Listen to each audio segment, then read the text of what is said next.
A sprawling Bel Air mansion with panoramic views of Los Angeles, a 10-year marriage built from a college romance, and a tech fortune valued at over $1 billion. This was the world of Edric and Hannah Montrose. From the outside, it was a fairy tale. But fairy tales can be the most terrifying ghost stories. In a single evening, their entire world was shattered by 3 simple, devastating words. She's pregnant. This isn't just a story about infidelity. It's a story about a man who threw everything away for a lie and a woman who had to lose everything to find herself. What happens when the dust settles is a twist that no one, especially not the millionaire who thought he had it all, ever saw coming. The air in the minimalist marble-floored dining room was so thick with unspoken words, it felt hard to breathe. Hannah watched her husband, Edric, swirl the deep crimson Bordeaux in his glass, the crystal catching the light from the ridiculously expensive chandelier overhead. It was a scene of opulent perfection, meticulously curated, just like every other aspect of their lives, since his company Innovate Dynamics had gone public. He had the world at his fingertips, and she supposedly had him. But for the past 6 months, she'd had a ghost. A version of Edric who was physically present, but emotionally 1,000,000 miles away. His laughter didn't reach his eyes anymore. His touch was a fleeting, absent-minded gesture, and his phone had become a fortified extension of his hand, guarded with a ferocity that bordered on paranoia. "You've been quiet all evening," Hannah said, her voice a soft counterpoint to the cavernous silence. She'd chosen her words carefully. Accusation was a landmine she couldn't afford to step on, not yet. Edric didn't look up from his wine. "Just a lot on my mind. Q4 projections are aggressive." It was always work, the perfect, unimpeachable excuse. For years, she had been his silent partner in that work.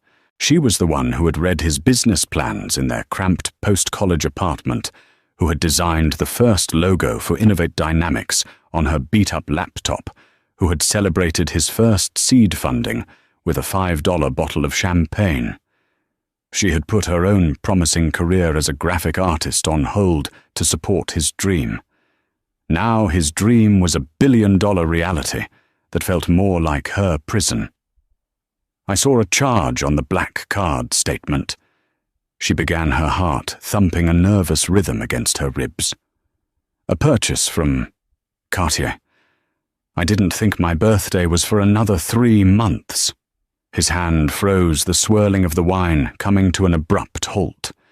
He slowly placed the glass on the table, the click of crystal on polished oak unnaturally loud. He finally lifted his gaze, and the man looking back at her wasn't the warm, ambitious boy she had fallen in love with. This was a stranger, his eyes holding the cold, hard sheen of polished steel. "We need to talk. Hannah!" And there it was, the 4 words that are always the prelude to a heartbreak. "I haven't been fair to you." He started a line so rehearsed it felt insulting. "I've been unhappy for a while now." Unhappy? The word felt foreign, absurd. They had everything anyone could ever want. Unhappy with what Edric, the private jet, the house in Aspen, the life you said you always dreamed of. "It's not about that." He snapped his composure, cracking for a second. "It's not about the things." "Then what is it about?" she whispered, a cold dread creeping up her spine. He took a deep breath, the kind a man takes before he executes a decision he's long since made. "Her name is Brooke. She works in marketing at the company." The name hung in the air, a poisonous vapor. Brooke, a 26-year-old with bright eyes and a relentless ambition Hannah had spotted from a mile away. She'd seen the way Brooke looked at Edric in company photos, the lingering hand on his arm, the laugh that was just a little too loud. Hannah had dismissed it as the behavior of a social climber. She had tragically underestimated the situation. "You're having an affair," Hannah stated, her voice flat, devoid of the emotion that was raging inside her. It was a dam holding back a tsunami of pain. "It's more than that," he said, and the dam broke. "Hannah, she's pregnant." The world tilted on its axis. The chandelier above seemed to sway its light, fracturing into 1,000,000 tiny, blinding shards. Pregnant. The word was a physical blow, knocking the air from her lungs. They had tried for a baby for 2 years, 2 years of invasive tests, timed schedules, and quiet, crushing disappointment each month. The doctors had gently suggested it was likely due to Edric's relentless stress and traveler problem that money couldn't solve. And now this. Her shock gave way to a wave of white-hot fury. "You did this! You did this to us!" "I know," he said, and the most infuriating part was the flicker of relief in his eyes. He was glad the secret was out. "I'm sorry for the way this happened, but I'm not sorry that it did. I feel alive with her, Hannah. I feel happy." "So what happens now?" she asked, her voice trembling. "What do you want?" "I want a divorce," he said, the words as clean and sterile as a surgeon's scalpel. "I've already had my lawyer, Mr. Davenport, draw up the papers. It's a very generous offer. You'll be well taken care of." "Generous?" She let out a laugh that sounded more like a sob. "You think you can put a price on 10 years of my life, on the career I gave up for you, on everything?" "Don't be dramatic," he said, his voice hardening again. The CAO was back. "This is a transaction now. I'll give you the condo in West Hollywood, and a settlement, $5 million. $5 million. To him, it was a rounding error. To her, it was an insult wrapped in a paycheck. It was the price of her silence, her dignity. "I want you out of the house, Hannah," he continued, standing up the final nail in the coffin. "Brooke is going to be moving in. She's delicate in her condition, and I don't want any added stress. I've had your things packed. They're in the guest wing. A car will be here in the morning to take you to the condo." He didn't just want a divorce. He wanted her erased. He was replacing the old model with the new one, and he wanted the showroom floor cleared immediately. She looked at him, truly looked at him, and saw the full, horrifying depth of his betrayal. He had planned this. The packed bags, the lawyer, the condo. This wasn't a confession. It was an eviction notice. Her fury solidified into something cold and hard. "Get out," she whispered. "What? This is my house. Get out!" She screamed, the sound tearing from her throat, raw and ragged. She stood up so quickly, her chair scraped violently against the floor. "I will not be thrown out of my own home in the middle of the night like a piece of trash. I will leave in the morning, as you so generously arranged. But for tonight you will not be under this roof. Go to her." For the first time, a flicker of uncertainty crossed his face. He saw something in her eyes he hadn't seen before. Not just pain, but a chilling, steely resolve. He opened his mouth to argue, then thought better of it. Without another word, he turned and walked out of the dining room. A few moments later she heard the front door open and close, followed by the roar of his McLaren tearing down the driveway. Hannah stood alone in the vast, silent room, the half-eaten meal a mockery of a life that no longer existed. She sank back into her chair, the cold finally seeping into her bones. Her marriage was over. Her home was gone. Her life as she knew it had been completely and utterly demolished. The West Hollywood condo was beautiful, of course. It was all glass and chrome, with a sterile, impersonal air that screamed corporate housing. Edric had bought it for investment purposes a year ago. Now Hannah understood its true purpose. It was a holding cell for his discarded wife. The boxes of her belongings, clothes, books, personal items, sat in the middle of the living room, a sad cardboard monument to her former life. The things from the mansion, the furniture she'd picked out, the art they'd collected remained behind. She had been allowed her personal effects, nothing more. For the first week, Hannah barely moved. She existed in a grey fog of shock and grief.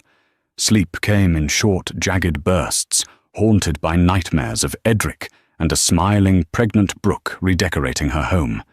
She'd wake up gasping for air, the phantom pain of betrayal, a physical ache in her chest. Her phone was a constant torment. News travelled fast in their circle. Sympathetic texts from friends felt like pity. The silence from others felt like judgment. Then came the social media posts.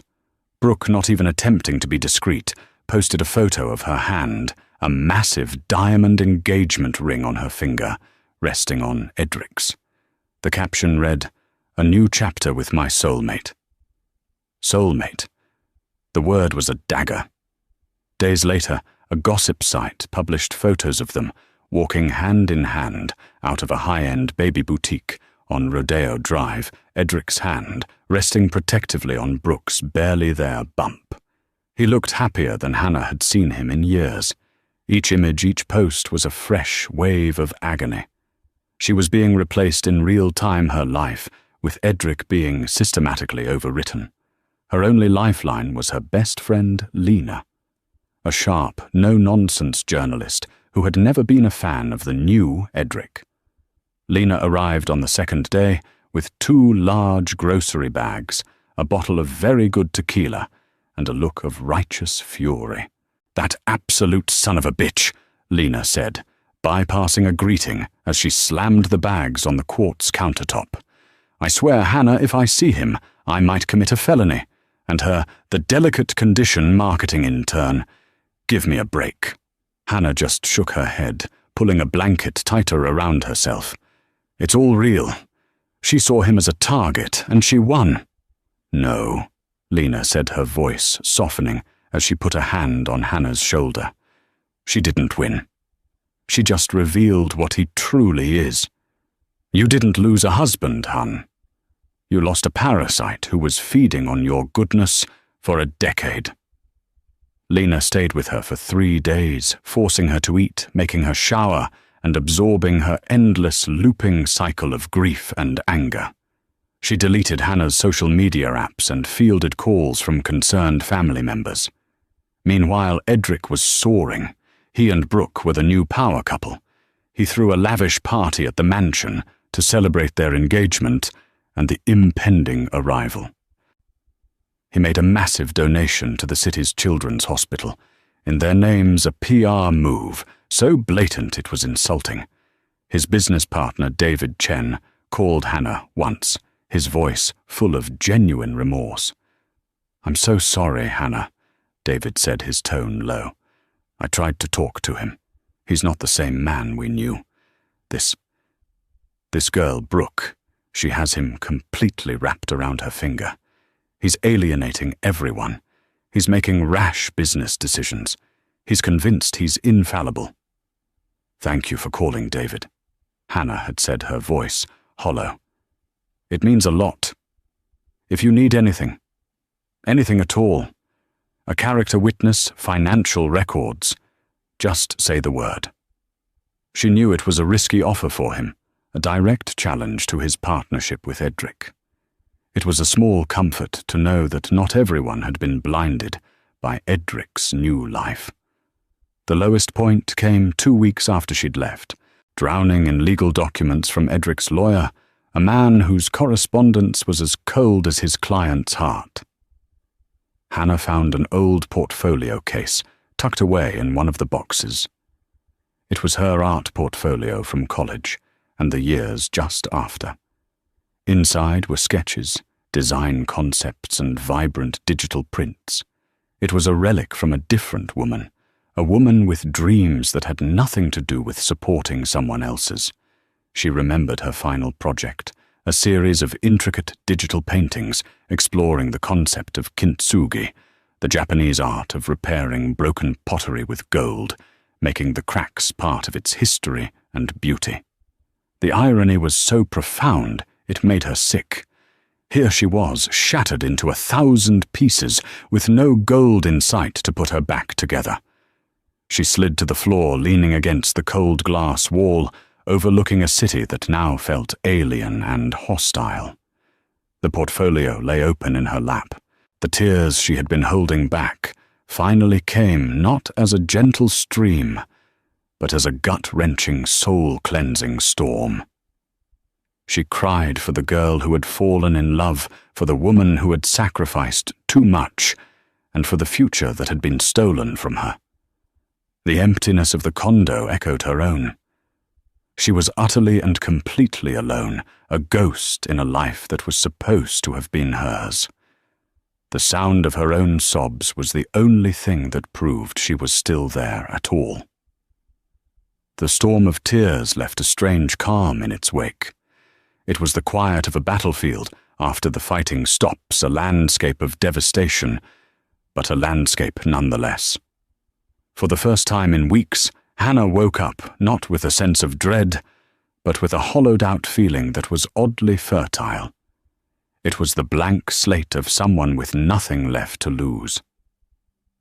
That morning she called Lena. "I need a lawyer," she said, her voice raspy but firm. "Not just any lawyer.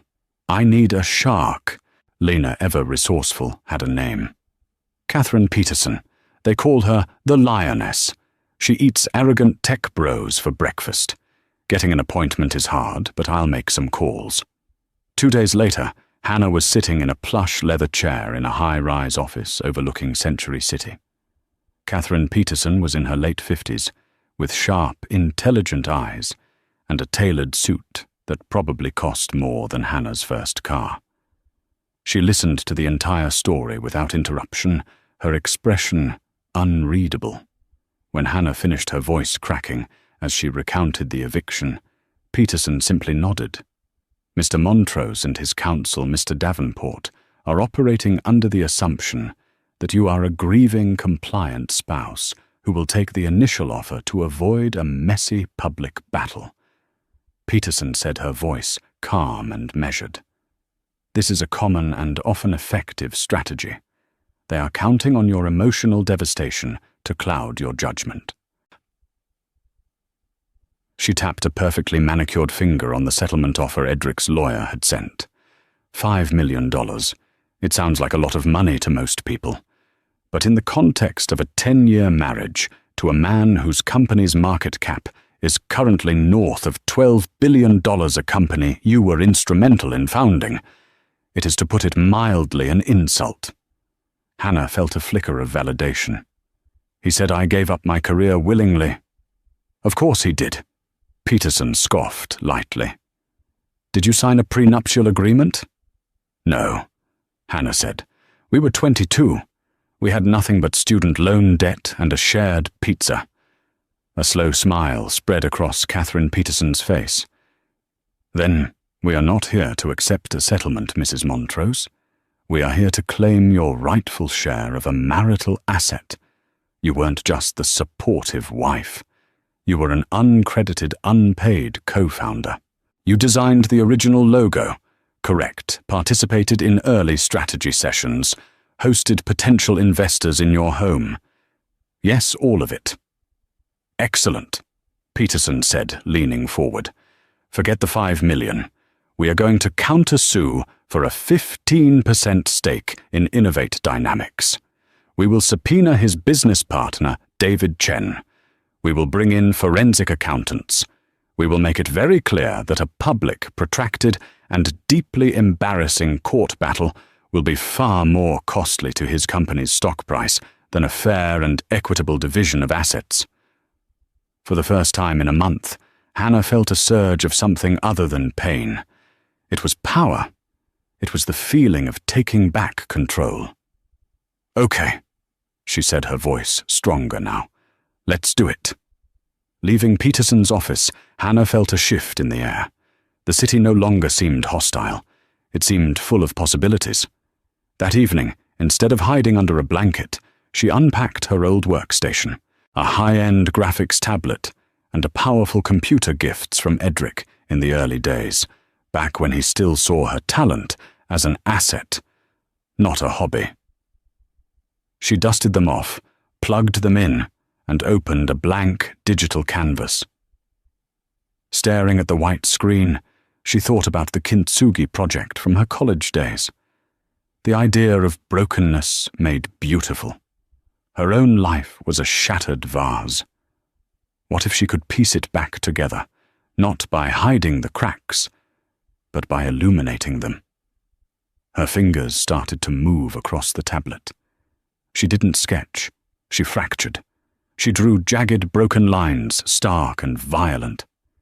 Then, in the spaces between them, she began to paint. Not with gold, but with vibrant, defiant colors. She poured all her pain, her rage, and her heartbreak onto the digital canvas. The result was chaotic, raw, and surprisingly beautiful. It was a self-portrait of a soul torn apart. She worked for hours, losing track of time, fueled by coffee and a burning sense of purpose. She created a second piece, this one, depicting a gilded cage, with its door torn from the hinges, a single feather floating away. A third showed a heart made of glass, cracked down the middle, with a relentless, thorny vine growing through the fissure, blooming with impossible flowers. She created a collection of 12 pieces, calling it the Shattered Collection. Each one was a story, a moment of her pain transformed into art. On a whim, remembering the rise of digital art marketplaces, she minted them as NFTs, a world she knew something about from listening to Edric's endless talk of blockchain technology. She set up a profile under a pseudonym, Kintsugi, and listed the collection. She didn't expect anything to come of it. It was simply an act of catharsis, of releasing the poison that had been coursing through her veins. She had taken the broken pieces of her life and started to build something new. It wasn't a home, it wasn't a marriage, but it was hers. It was the first golden thread in a tapestry she had yet to fully imagine. And as she finally went to sleep, exhausted but clear-headed, she realized she hadn't thought about Edric or Brooke for 6 whole hours. It was a start. Edric Montrose believed he had engineered the perfect life. He had his brilliant, beautiful, and adoring fiancée Brooke living in his palace. His business was thriving, and the minor inconvenience of his divorce was being handled by the best lawyers money could buy. He was in his own mind, untouchable. But paradise had a price tag, and Brooke was an expert at running up the tab. Her delicate condition became a blanket justification for every whim. The nursery had to be redesigned 3 times by a celebrity interior designer. She needed a new G-Wagon because his McLaren was too aggressive for the baby. Her wardrobe was replaced wholesale with maternity clothes from high-end designers. Edric initially was happy to indulge her. It was part of the fantasy providing for his new family, showering them with the fruits of his success. But her materialism was relentless, and it came with a new, unwelcome trait control. She vetted his social calendar, insisting they only attend events that would get them positive press. "It's about building our brand as a family, darling," she'd coo, stroking his ego while subtly isolating him. Old friends like David Chen were pushed to the periphery. Brooke found them dour and unsupportive. "Why do you even talk to David anymore?" she asked one evening, scrolling through her phone as Edric tried to decompress from a stressful day. "He's so clearly Team Hannah. It's bad energy for the baby." "David's my business partner and my oldest friend," Edric retorted a bit more sharply than he intended. "We built the company together. And now we are building a family together," she said, placing a hand on her stomach, the ultimate trump card. "Priorities change, Edric." He let it drop, but the conversation left a bitter taste. David had been his best man. He was the one Edric had called shaking with excitement after securing their first round of funding. Now he was bad energy. The cracks began to show in other ways too. Brooke seemed to have an almost pathological aversion to discussing her past. When Edric asked about her family, she gave vague, conflicting answers. Her parents were retired and traveling, or living a quiet life off the grid. She had no old friends she wanted to introduce him to, claiming she'd cut off a lot of toxic people when she decided to get serious about her career. It all sounded plausible on the surface, the narrative of a self-made woman, but it felt hollow, like a backstory written for a character in a movie. The most jarring incident happened during a routine ultrasound appointment. The doctor, a cheerful woman named Dr. Albright, was pointing out the baby's features on the screen, and there's the heartbeat, strong and steady at 150 beats per minute, she said. Everything looks perfectly on track for 22 weeks. Edric beamed, squeezing Brooke's hand, but Brooke just smiled tightly. 22 weeks, are you sure? My old doctor, Dr. Miller, thought I was a bit further along. Dr. Albright pulled up her chart. Well, all the measurements are consistent with the conception date around mid-February. Is Dr. Miller your regular OB-GYN? Oh, he was just at a clinic I went to when I first found out, Brooke said quickly, shooting a nervous glance at Edric. It was just a quick checkup before I could get in to see you. Edric didn't think much of it at the moment, lost in the wonder of seeing his child on the screen. But the detail lodged itself in the back of his mind. Mid-February. He and Brooke had started their affair in January, but it had been sporadic. He had been traveling for business for the first 2 weeks of February, a big tech conference in Germany. He was sure of it. The timing was tight. Very tight. He tried to bring it up casually on the drive home. I didn't realize we were together in mid-February. I thought I was in Berlin for that whole stretch. Brooke laughed, a brittle sound. Oh, sweetie, you and your crazy schedule. You flew back on the 14th, remember Valentine's Day. You said you had to get back for a critical meeting. You came over to my apartment that night. It was very romantic. He searched his memory. He did come back for a critical meeting. But did he go to her place? The days blended into a blur of jet lag and work. It was possible.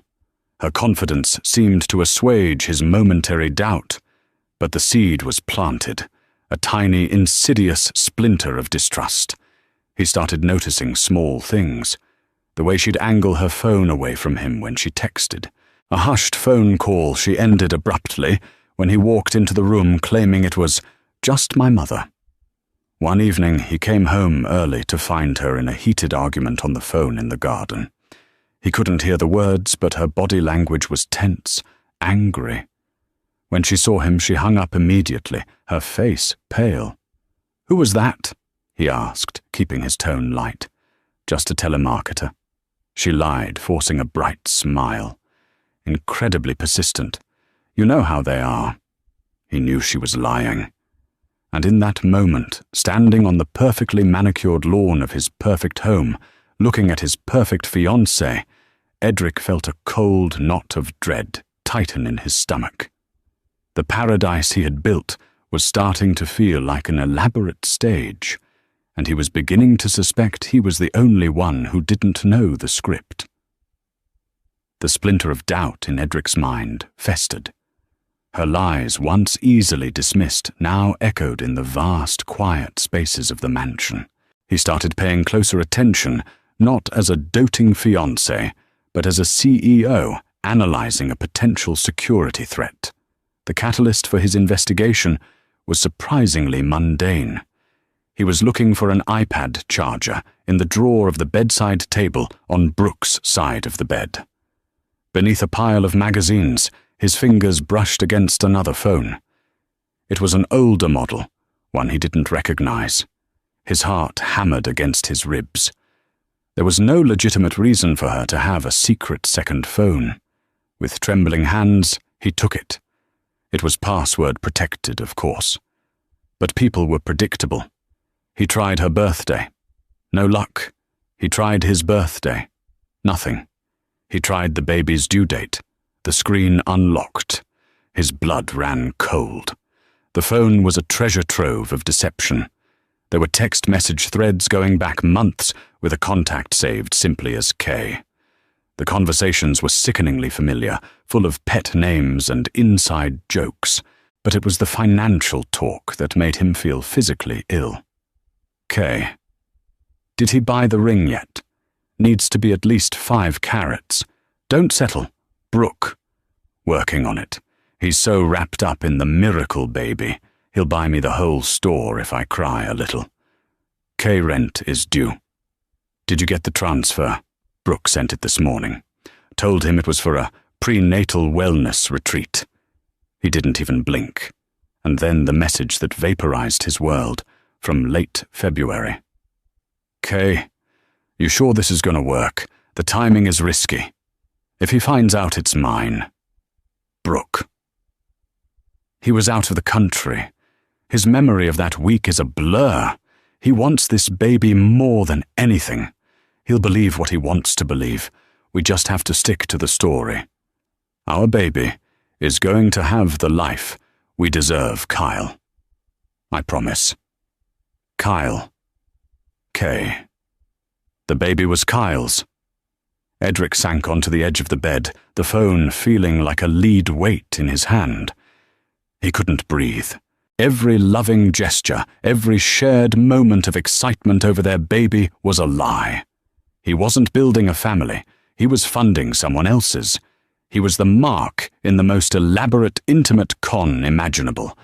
The fury that rose in him was volcanic, scorching away every last trace of affection he'd felt for Brooke. He needed proof. Concrete, undeniable proof. He remembered David's offer months ago. Swallowing his pride, he made the call.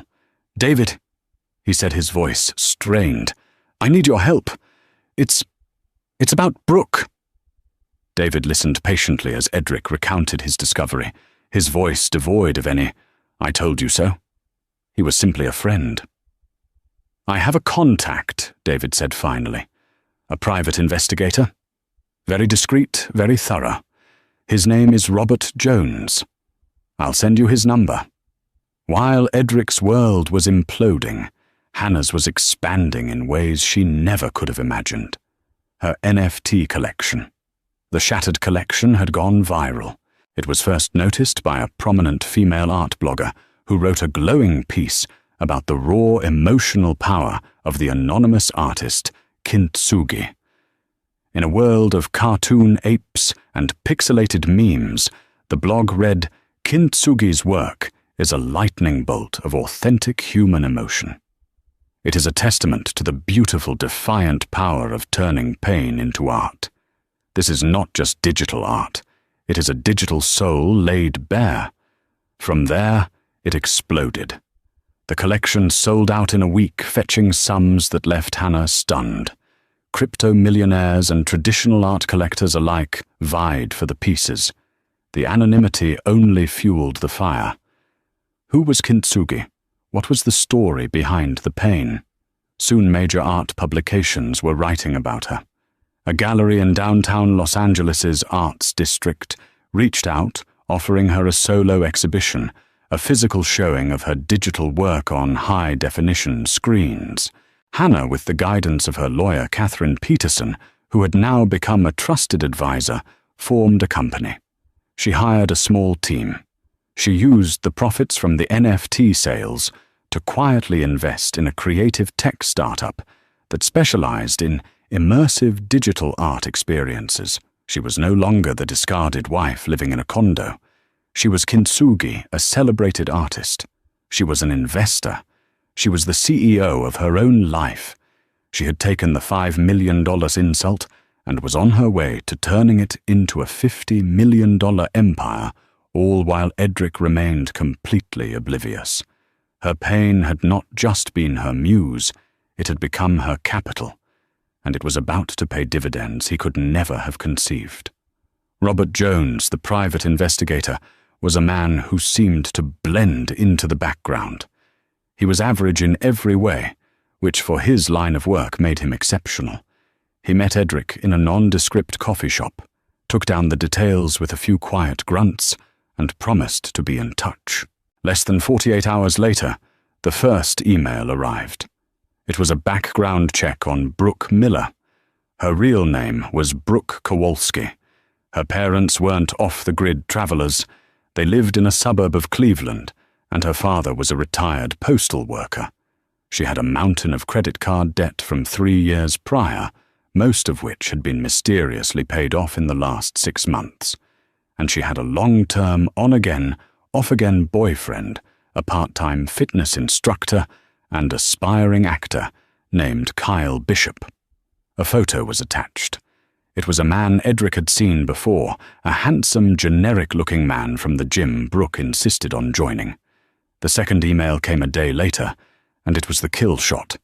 Jones had, through means Edric didn't want to know, acquired a copy of the intake form from that first clinic Brooke had mentioned to Dr. Albright.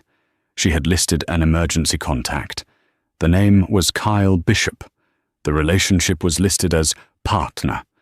But Jones wasn't done. The final piece of the report was a series of photographs taken over the past 2 days. They showed Brooke meeting Kyle Bishop in a park in Santa Monica. In the photos, they weren't just talking. They were kissing. In one shot, Kyle's hand was resting on Brooke's pregnant stomach, a look of genuine affection on his face. He was looking at his child. Edric felt a strange, chilling calm descend upon him. The rage was still there, a molten core deep inside, but on the surface his mind was crystal clear. The CEO took over. This was no longer a personal betrayal. It was a hostile takeover of his life, and he was about to liquidate the assets. He went home that evening and acted as if nothing was wrong. He asked about her day, rubbed her feet, and listened to her complain about the caterer for the upcoming baby shower. He played the part of the doting fool one last time, every word a lie, every touch a performance. The entire time he was planning. The next day, he told Brooke he had a surprise for her. A final pre-baby romantic getaway. He had a car coming to pick them up at 6 p.m. for a private flight. She was ecstatic, immediately rushing upstairs to pack.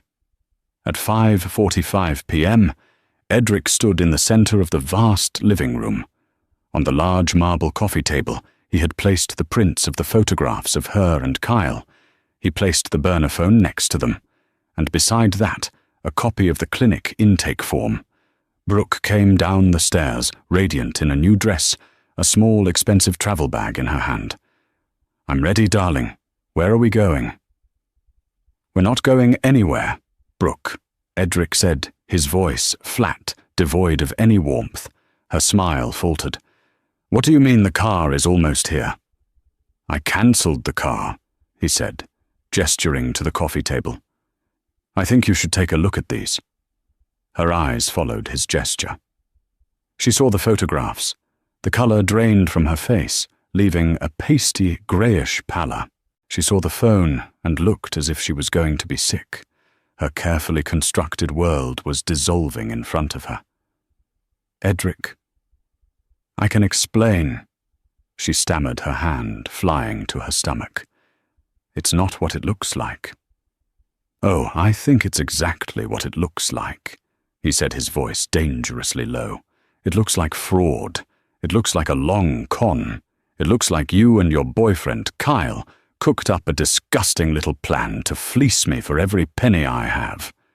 No, it's not his baby, it's yours," she cried, tears welling in her eyes. But the performance was over. He could see the terror behind the tears. "Stop," he commanded, the single word cracking like a whip in the silent room. "Just stop. I know everything. I know about the phone. I know about the money you've been sending him. And I know that baby, the baby I was so excited for, the baby I was going to love and raise, is his. Her facade completely crumbled.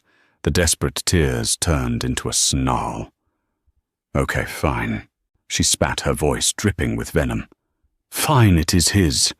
And you know what? He's 10 times the man you'll ever be. You and your precious money. That's all you are, Edric. A walking bank account. You're so arrogant you couldn't even see what was right in front of your face. Get out. He said the words barely a whisper. What? Get out of my house. He roared, the sound echoing off the marble and glass. He pointed toward the door. You can take your designer clothes and your blood money, but you will be out of here in 10 minutes. I have security on their way. If you are not gone by the time they get here, they will remove you for trespassing. She stared at him, her chest heaving, her face a mask of pure hatred. She opened her mouth to say something else, but saw the finality in his eyes. This was not a negotiation. She turned, grabbed her bag, and stormed out the front door, slamming it so hard a piece of art rattled on the wall. Edric stood alone in the cavernous room. The silence was absolute. He looked around at the house he had built, the life he had destroyed, the future he had fantasized about. It was all gone. All of it had been a lie. He had thrown away a decade of loyalty, of genuine love, for a cheap, transparent fake. He sank onto his $1,000 sofa and put his head in his hands. He wasn't a king in his castle. He was a fool in an empty museum of his own mistakes. And for the first time since Hannah had left, he felt a pain so profound it was physical. It wasn't just the pain of being conned. It was the crushing, suffocating weight of his own monumental stupidity. The months following Brooke's explosive departure bled into a grey, featureless expanse of time for Edric. The cavernous Bel Air mansion, once a symbol of his triumph, became his tomb. Silence was the new occupant, and it was a loud, suffocating presence. He'd walk through the marble hallways, his footsteps echoing, and see ghosts in every corner. The ghost of Hannah's quiet warmth in the library, the ghost of Brooke's garish laughter by the pool, the ghost of the man he used to be in every reflective surface. His professional life began to mirror his personal decay. The laser focus that had propelled Innovate Dynamics to stratospheric heights was gone, replaced by a distracted, irritable lethargy.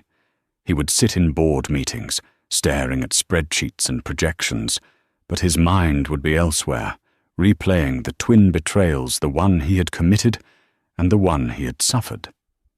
His team noticed. His investors noticed. The market, a merciless and unsentimental beast, certainly noticed. For the first time since its IPO, Innovate Dynamics missed its quarterly earnings projection. It wasn't a catastrophic miss, but it was a crack in the pristine facade of invincibility he had so carefully constructed. The stock, once a rocket, began to drift sideways, then dip. The whispers started on Wall Street, quiet at first, then growing in volume. What was wrong with Edric Montrose? He was drowning in loneliness, a condition he'd never experienced.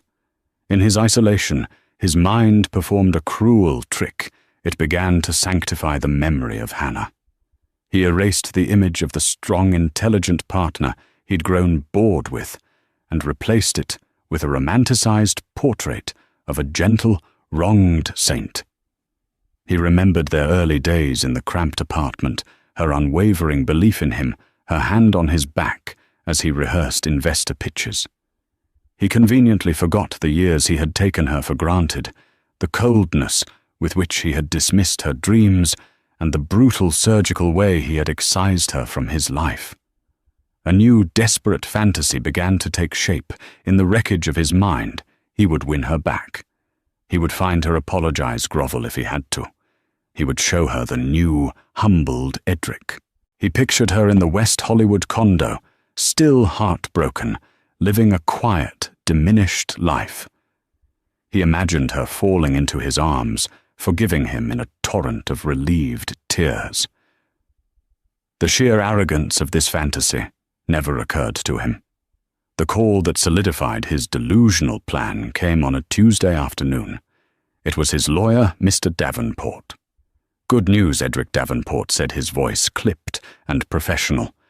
"We've received a final communication from Ms. Peterson. They are dropping the countersuit." Edric sat up straighter in his leather office chair. "They're dropping it. The whole thing, the 15% stake." "Correct. They have agreed to revert to the original divorce settlement terms, a clean break, the $5 million payment in exchange for a full waiver of any future claims on your assets or the company. I have the paperwork right here. It's the best possible outcome." Edric barely heard the last part. His mind was racing, fitting this news into his desired narrative. She was giving up. Why would she give up such a potentially lucrative fight? The answer to him was obvious. She couldn't go through with it. She still loved him.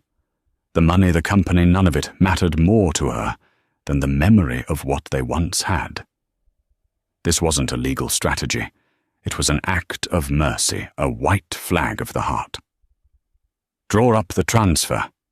Edric said, a surge of adrenaline clearing the fog in his head. Immediately. He ended the call, his plan now set in motion. He would not just send the money. He would deliver his apology in person, a grand, sweeping gesture of his remorse. He drove to Cartier, the same store where he had purchased the gaudy ring for Brooke. This time he chose a necklace, an exquisite, delicate strand of diamonds, understated and elegant. It was a piece Hannah would have genuinely loved, and the choice felt like a penance, a way to overwrite his past sins. With the velvet box resting on the passenger seat of his car, he drove towards West Hollywood, a carefully rehearsed speech of contrition and longing playing on a loop in his mind. He arrived at the condo building, his heart pounding, with a mixture of nervousness and triumphant anticipation. He buzzed the unit listed under her name. Silence. He buzzed again, holding the button down longer this time. Nothing. A man in athletic gear holding the leash of a small terrier walked past him. "If you're looking for Hannah Montrose, you missed her," the man said casually. "She sold the place a few months back. Place went for a fortune, I hear. Can't say I'm surprised with her gallery doing so well." Edric stared at him. The words didn't connect. "Her gallery. Yeah, the Montrose Gallery downtown, in the Arts District," the man said, pulling his dog away from a planter. "Big deal opening all over the news. My wife dragged me to it. Pretty amazing stuff, actually." The man walked on, leaving Edric standing on the pavement, the rehearsed speech dissolving on his tongue. He fumbled for his phone, his fingers feeling thick and clumsy. He opened a browser, and for the first time in nearly a year, typed Hannah's name into the search bar. The world tilted. It wasn't a gentle stream of information. It was a tidal wave. Forbes, from heartbreak to high-tech, the unmasking of art phenomenon kintsugi. ArtNet News. Hannah Montrose shatters records and expectations with The Shattered Collection. TechCrunch. Montrose creative stuns market with acquisition of immersive tech firm Aperture. Link after link, picture after picture. There she was accepting an award. There she was on a panel with other tech innovators. There she was standing in front of a colossal, vibrant screen of digital art, her art. She wasn't grieving in a condo.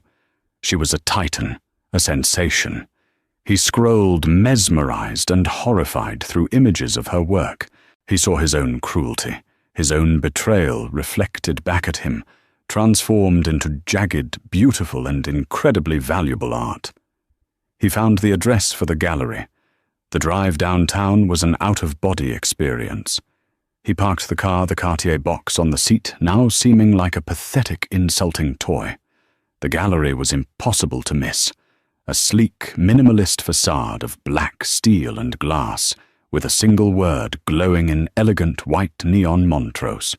A line of well-dressed patrons snaked down the sidewalk waiting to get in. Edric didn't wait. He walked straight to the entrance, a ghost of his old entitlement carrying him forward. He told the baffled young woman at the door his name, and the flicker of recognition and shock in her eyes was enough to get him waved through. The inside was buzzing with the low hum of money and prestige. Waiters circulated with trays of champagne.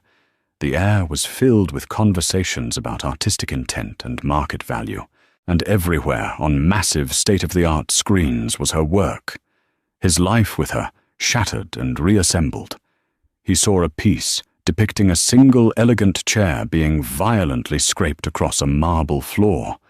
He saw another of a gilded cage, its door ripped from the hinges. He was standing inside a museum dedicated to his own failure. Then across the crowded room he saw her. She was the calm center of the storm, talking with a small group of people, a champagne flute held loosely in her hand. She wore a simple, impeccably tailored black dress. She looked stronger, healthier, and more radiant than he had ever seen her. The deep, lingering sadness he had grown accustomed to in her eyes was gone, replaced by a sharp, brilliant light. It was the look of a woman who was not just surviving but conquering. As if she felt his gaze, she looked up. Their eyes met. There was no flicker of pain, no gasp of shock. Just a moment of cool, calm recognition. She offered a polite smile to the people she was with, excused herself with an unhurried grace, and began walking toward him. "Edric," she said, her voice perfectly, even holding a new, deeper timbre of authority. "I have to admit I'm surprised to see you here." "Hannah, I had no idea." He stammered, the sheer scale of her success robbing him of his breath. He gestured weakly at the room. "This is incredible. I found a new use for my old skills." She replied, a faint, unreadable smile playing on her lips. "I came to apologize." He blurted out the words, feeling hollow and inadequate. "I know it's too late, but I need you to know. What I did was unforgivable. I was a fool, a complete and utter fool. Brooke. She conned me, Hannah. She lied about everything. The baby wasn't even mine." He laid his pathetic truth at her feet, expecting it to be a revelation, a bombshell that might garner him some sliver of pity. Hannah's calm expression didn't waver. "I know." The two words hit him with the force of a physical blow. He froze, his mind struggling to process. You know, Edric, I'm a business owner now. I do my due diligence," she said, her voice dropping slightly, drawing him into a conspiratorial bubble in the midst of the crowd. "When Catherine Peterson filed my initial countersuit, she hired an investigator. It's standard practice in a contentious divorce. We've known about Kyle Bishop, the secret phone, the money transfers, and the questionable paternity timeline for the better part of 6 months. We were just waiting for you to figure it out for yourself." He was speechless. Utterly, completely speechless. The story he thought he was revealing to her was old news. He had been a blundering actor in a drama she had been watching from the director's chair. "But you dropped the suit." He managed to choke out the words, tasting like ash. "You took the settlement." Her smile widened, and for the first time, he saw the glint of steel beneath the surface. "Yes. $5 million is an excellent source of seed capital, far more effective than protracted litigation. Why would I fight you for a 15% stake in your declining company when I could use your money to build my own from the ground up? It was a much better investment." She paused, letting the brutal business logic of her decision sink in. Then she delivered the coup de grace. And besides my lead investor for the Aperture acquisition was David Chen. He sold off his shares in Innovate Dynamics 3 months ago. He said he wanted to invest in a future with a little more integrity. The floor fell away. David, his partner, his best man, his last link to his old life. He had left him. For her. Edric could only stare, his mouth hanging slightly open, a caricature of shock. The expensive necklace in his pocket felt like a lead weight dragging him down. His grand gesture, his pathetic apology, his entire fantasy of reconciliation, it was all a joke. He had come here as a savior to rescue the broken woman he had left behind. But there was no broken woman here. She had taken the pieces of the life he had smashed and had built an empire from them, an empire that was already beginning to eclipse his own. "I have to get back to my guests," Hannah said, her tone polite, businesslike final. She turned to walk away. "Hannah, wait!" He pleaded, the sound raw and desperate, the last gasp of a drowning man. She paused, her back still mostly to him. "Yes, Edric." He searched for something to say, a word, an argument, an appeal. But there was nothing. What could he offer a woman who had everything, a woman who had built her new world on the ashes of the one he had burned down? He was irrelevant. She didn't wait for the answer he didn't have.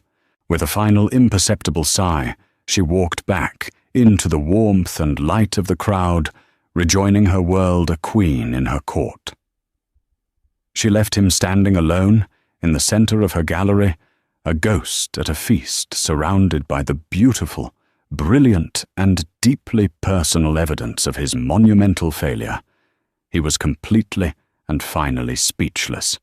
In the end, this wasn't just a story of revenge, it was a story of rebirth. Edric Montrose, the millionaire who thought he could buy and sell people's lives, was left with nothing but the empty echo of his own arrogance. He learned the hardest lesson of all that character is the one asset you can't liquidate. Hannah, on the other hand, is a powerful reminder that sometimes our deepest wounds can become our greatest strengths. She didn't just get back on her feet. She learned to fly. She proves that the end of one story, no matter how devastating, can be the beginning of a much better one. What do you think is the most powerful form of karma? Is it watching someone fail, or is it succeeding so brilliantly that they become irrelevant? Let us know your thoughts in the comments below. If this story of resilience and ultimate triumph resonated with you, please give this video a thumbs up. Share it with someone who might need to hear it. And don't forget to subscribe for more real-life stories that will leave you thinking. Thank you for listening.